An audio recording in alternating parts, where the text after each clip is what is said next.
This project is supported in part by a grant from the Alaska Humanities Forum and the National Endowment for the Humanities. Additional support was provided by the Unalaska Corporation and the Aleutian Corporation. We need to recognize those villages existed. People never got to go back. 42. Haven't been back since then. And the Second World War II started. My dad went out and he never come home.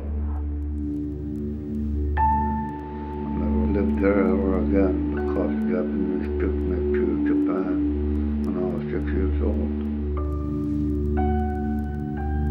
Knowing that my grandparents weren't allowed to return to the island, they ended up dying in Southeast Alaska.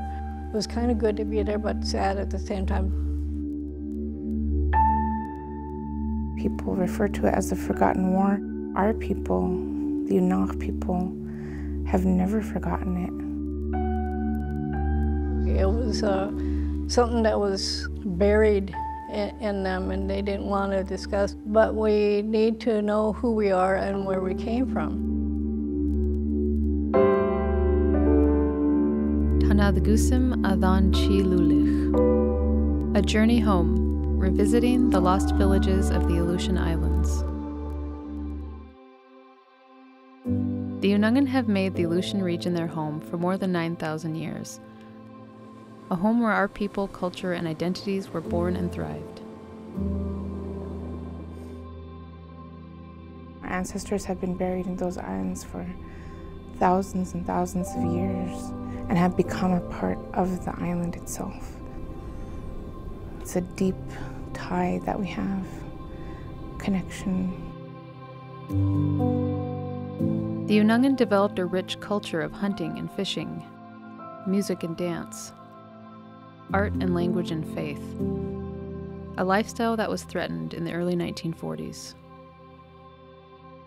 As World War II encircled the region, the U.S. military sought to fortify Alaska against Japanese aggression that came to the region on June 3rd and 4th, 1942, with the bombing of Dutch Harbor, starting a sequence of events rarely mentioned in history books or taught in World War II curriculums. And I was 16 years old when the war started, coming on my 17th birthday. And we were here when the first Japanese flew over in the morning. About 5:30 in the morning, everybody was running around wondering where to go. Once they attacked Dutch Harbor and QUNGAAYUX, it was then they decided to evacuate the Aleutians from the islands. And even then, they didn't know where they were going. When I was talking to George Gordayoff, he was telling me that he never heard that word evacuation before. I stopped him. I said, "What's going on?" He said, "We have to evacuate you to a safer place." And where's that at? He didn't know.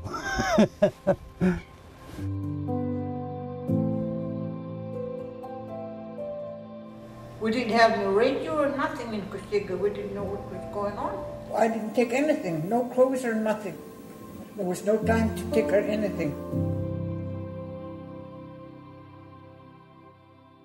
Not to know where they're going. They thought they were going to Washington or they're going to Oregon. But to bring them into Southeast Alaska and put them in these fishing or mining camps, and the conditions of these camps were so deplorable.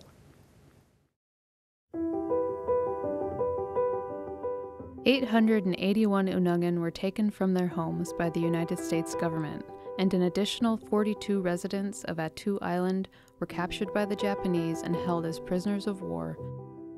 Many of them never returned."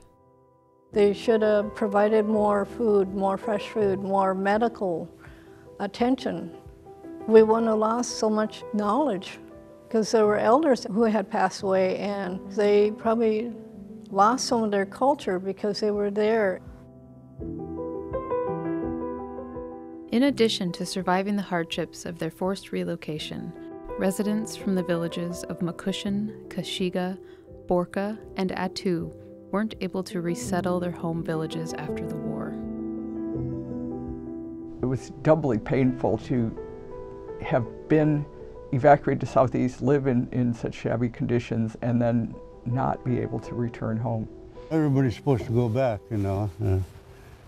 They said, but they didn't. The government told them to move somewhere else. They weren't going to spend any money on it. They were brought to Unalaska, and the Army brought in cabanas and set up in an area we called Newtown for the people from those villages to live in. There were several attempts by villagers to resettle their homes, but the U.S. government provided no support. The government deemed that it was just not convenient or worth it to take people back to the villages that were the smallest ones.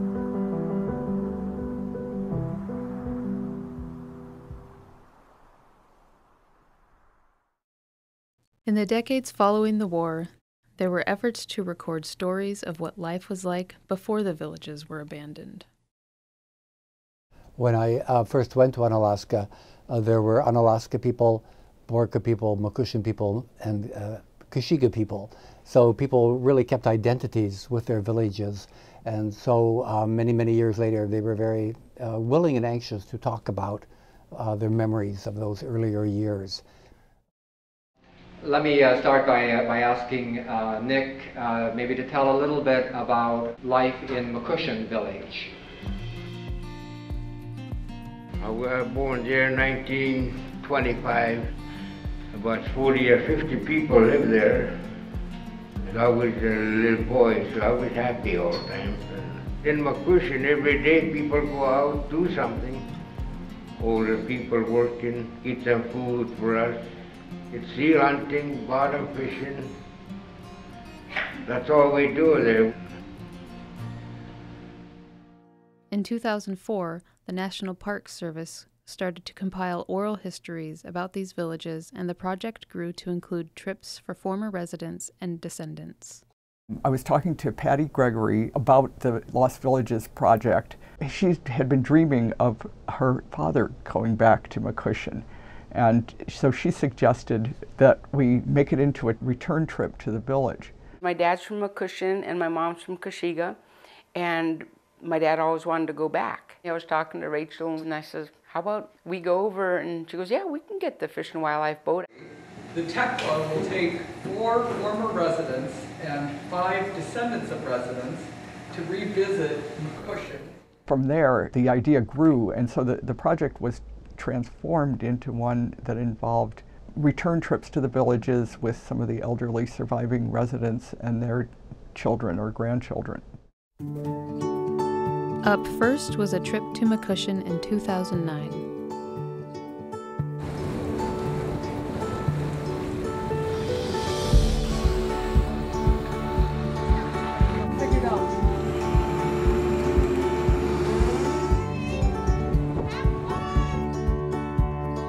Got a boat named the Tichlach to take us to Mukushin. It was a beautiful day.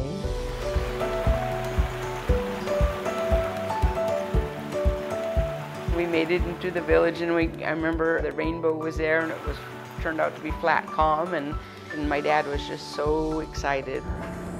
You happy to be home? Yeah, nice to be home. It was interesting to get down into the Zodiac and go ashore. Here we go, Nick. Going ashore, buddy.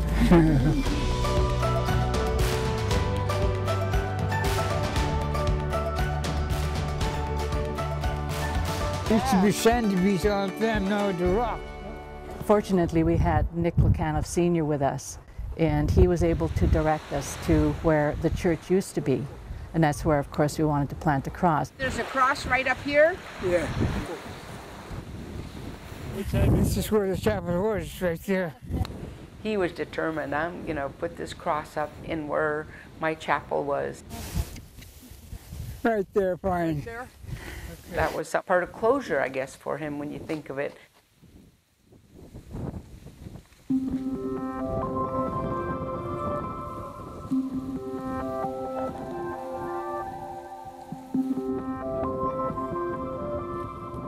Gonna sing? I don't sing. Thy will be done on earth as it is in heaven. In both villages, there were people who were literate in Nongam Tunu and in Russian, and so it was their descendants, I think, who assisted with the planting of the crosses where the churches had stood. So this was certainly true in Borka with Kathy Dirks. The Fish and Wildlife Research vessel Tichlach made a trip to Borka village in 2010.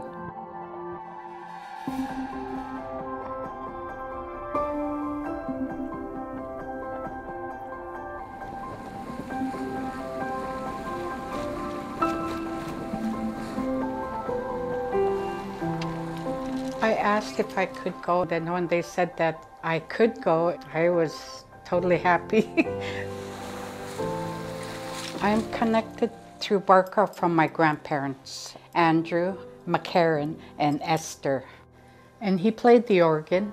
He was also a church reader in church, but he also could read in Aleutian Russian, Slavonic. He enjoyed it. He really enjoyed being a church reader. What I remember most there is that there's a little house that Andrew McCarran had built, I think in 1965 on a trip back there, and that was Kathy Dirks' grandfather. The building was intended to preserve the consecrated ground of the church altar. I went there one year, I was 9, 10, or 11, when my grandpa was redoing the altar. So I stayed there for a while. The altar is still standing. Kathy joined the trip to Borka village in 2010. Holy Trinity, have mercy on us. Oh Lord, cleanse us. I was given a piece of paper to read a prayer because they were going to put the cross by the altar. So I read the prayers. Lord, have mercy, Lord, have mercy, Lord, have mercy. The rain was coming sideways, the wind was blowing, and then there's a song, Memory Eternal, that we sang to remember all that's passed down because of the love, the respect, letting them know that they're thought about.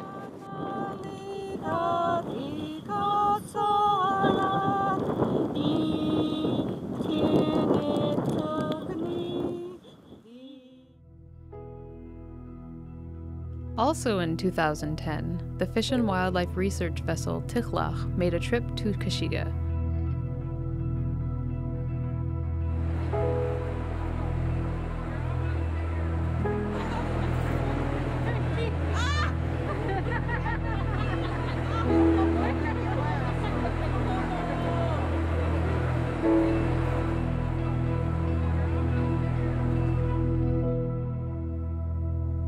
When I arrived at Kashiga, it seemed like it was like a calming effect. I sensed that there was some ancestors there, and I could feel that they were there.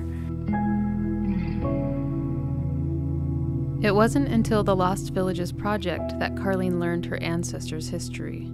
Her maternal grandmother was from Mukushin and her grandfather from Kashiga. It was kind of nice to know that my grandparents were there and to actually step onto the land where my mom was born and my grandparents were from.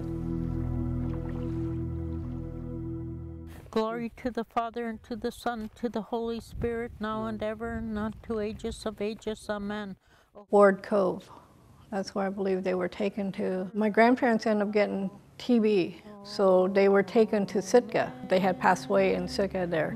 Glories eternal.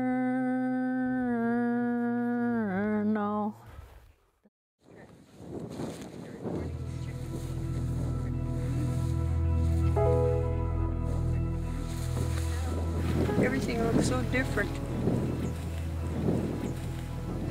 What is probably Florence, the church. See the stove? That's the top of the stove. Yeah, I saw that.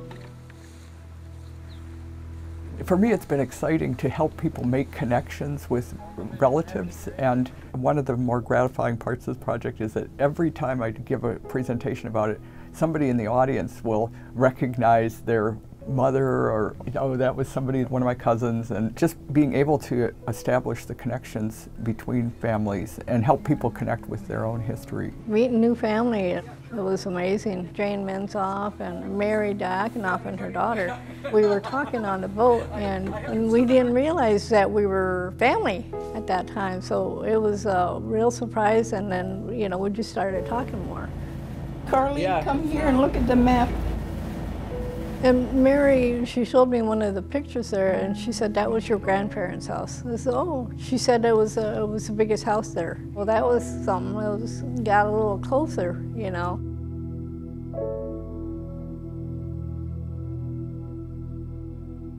The Lost Villages Project was able to make their final trip in 2017, bringing a group of descendants to Attu in the far west Aleutians for the first time.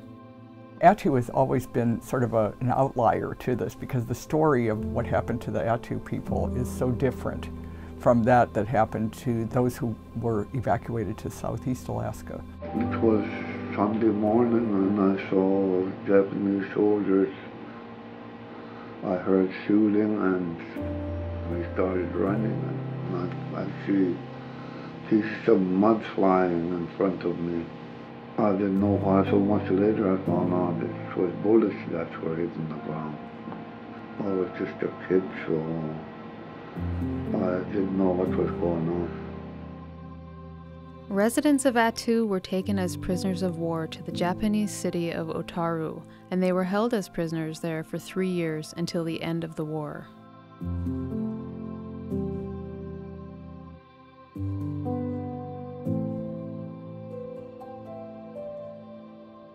They weren't really given anything. They lived in this little tiny house, all of them, and had maybe a few tablespoons of rice per day. I remember I used to eat orange peel because I was hungry. Whenever we did something like rice or something, we never wasted. I never wasted anything. I used to eat everything from because I was hungry all the time. The Attu descendants are scattered, and a lot of them live in the Pacific Northwest and had never gone back to the Aleutians after that.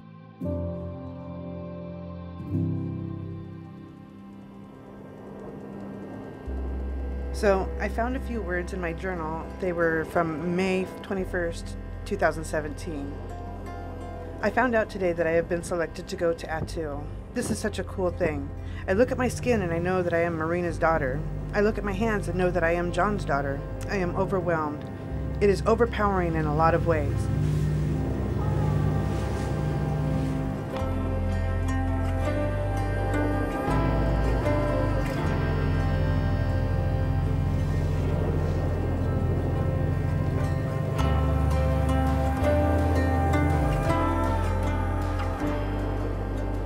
I remember having that feeling of yearning and wishing that I could go to Attu, that I could see that island and where the village was and see where, you know, that part of my family came from.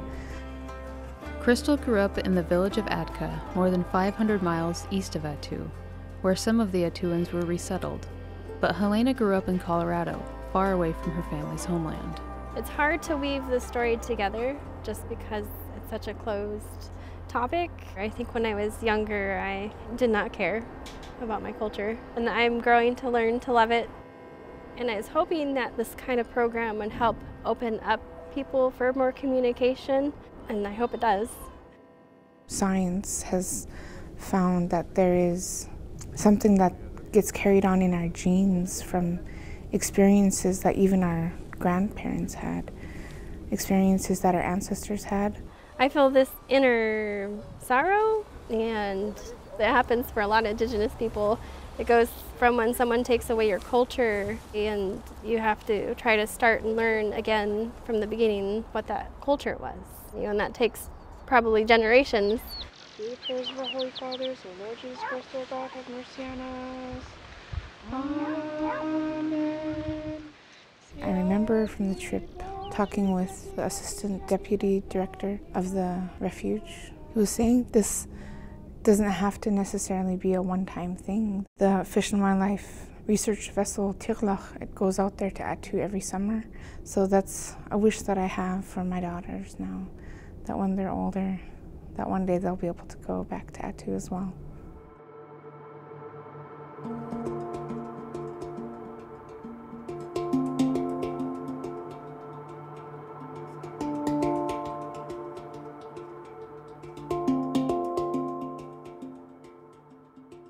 HELENA wasn't able to go on the trip, but she's actively working to maintain a connection to Attu, and she has a similar hope for her children.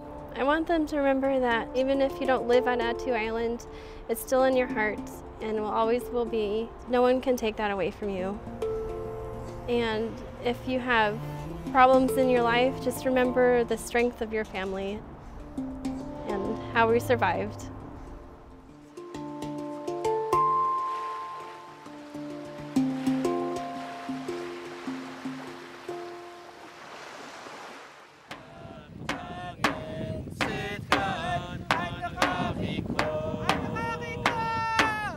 Their resilience is recognized today in the ability for younger generations to know Unangan values, participate in subsistence activities, learn traditional arts and crafts, and revive the Unangan language. There are culture camps throughout our whole region, and we're really fortunate. When I was growing up, that wasn't the case. Culture camps didn't really start in our region until the late 1990s.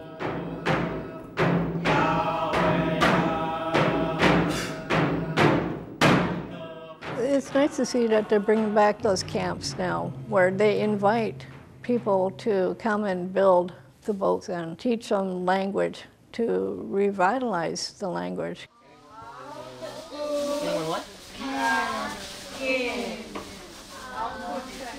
And my dad's happy to see his grandkids involved with the camp. He never did that, and he was so proud to see his grandkids, you know, being part of the revival of culture, and he talked about it. My granddaughter, she likes to eat seal and sea lank. She was always around us when she was little, so she eats it, which makes me feel happy.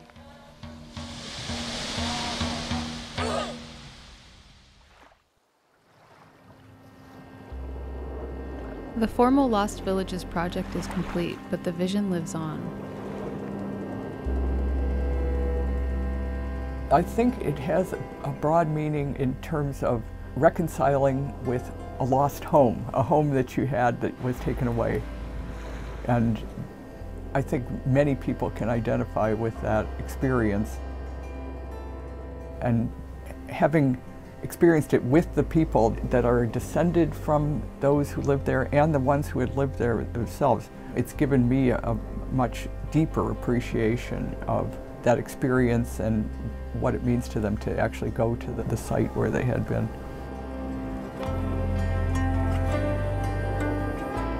Always hold on to what our ancestors taught us, to always remember them, and to make sure that they teach it to their children and grandchildren so that it's never forgotten. And I really wish for all of them someday to have a chance to go out to an island where their people came from. You know, this is their starting place in history.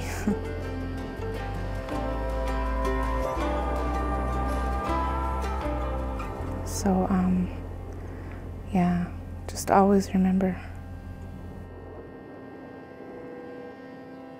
Though World War II disrupted the lives and temporarily weakened the identity of the Unangan, those who survived rebuilt their lives to support the generations to come.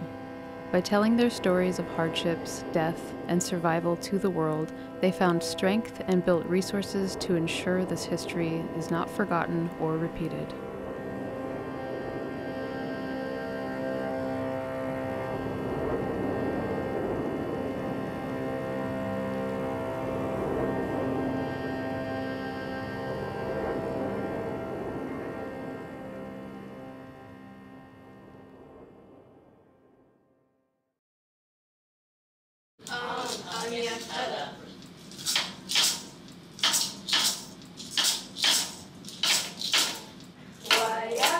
I was sort of in the process of learning Unangan dance and learning Unangan Tanu, and Rachel Mason asked if I could either find a song that was already used or maybe create one specifically for the Lost Villages project.